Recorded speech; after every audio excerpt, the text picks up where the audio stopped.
In this video, we're going to continue to take a look at solutions for balancing out the music track's volume with the volume of any audio that's already in a video, such as a vocal track.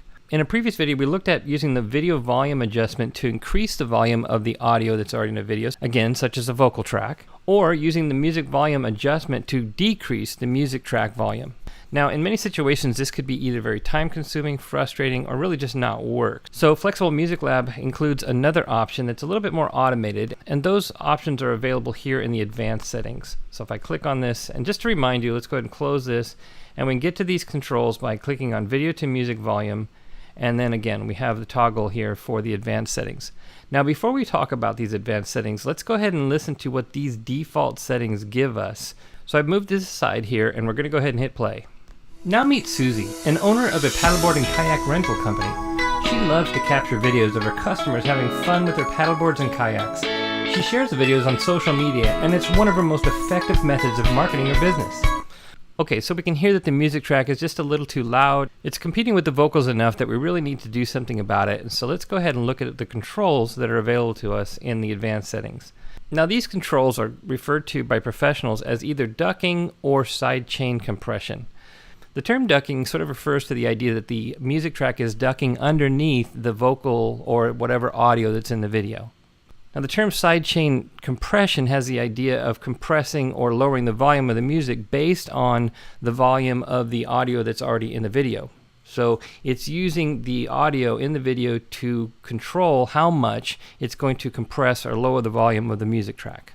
Again, professional terms aside, we're really just trying to lower the volume of the music track such that it doesn't compete with audio that is in the video to begin with. And usually that's a vocal track or otherwise some important audio that we need or want people to hear in the video. So these additional advanced settings basically give us a more automated way to do that. Now, in general, we'll just go ahead and quickly go through these to say what they do. So the volume trigger is what triggers an automatic compressing or lowering of the volume. The volume ratio is a control for how much it's going to decrease once it's triggered.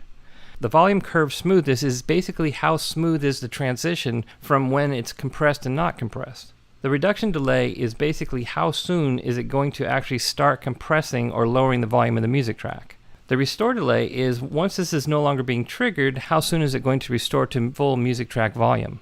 So we already heard that these default settings don't quite get us where we want, so let's go ahead and make some adjustments. So one of the first things we want to do is adjust the volume trigger time. Now, professionals refer to this as threshold. What is the threshold, or at what point is music going to start getting compressed or the volume going to be lowered?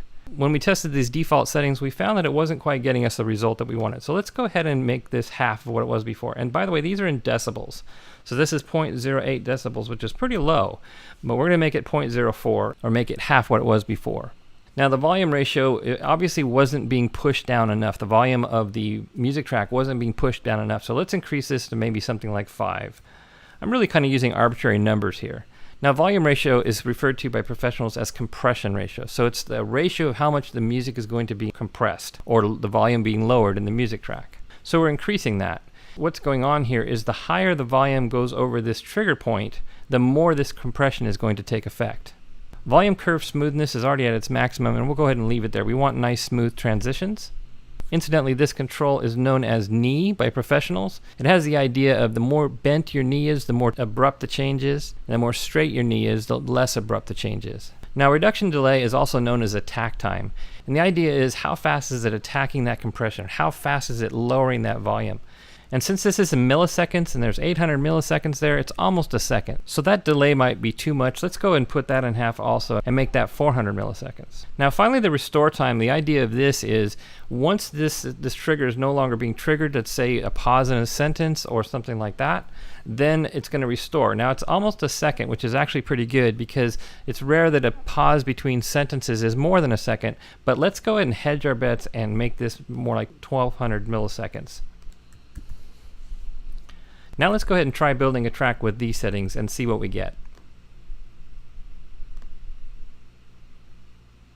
So I'll move this aside here. Already our waveform looks a lot better. Our peaks and valleys are more pronounced. So let's go ahead and take a listen to this.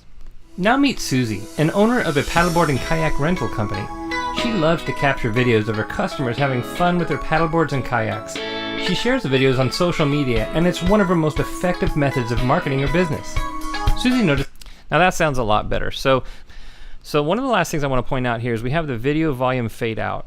And you'll notice in a lot of music tracks you have some fade out. Now if you have a vocal track in your video, you probably don't want to have that fade out along with the music. But if you have ambient noise in your video, you may want to have that fade out nicely with your music track's volume, so you can do that with this control right here. Once you're happy with your results, you can go ahead and change it to whatever format you want, and then go ahead and select it to export. Click on the export button and start sharing this video with the world.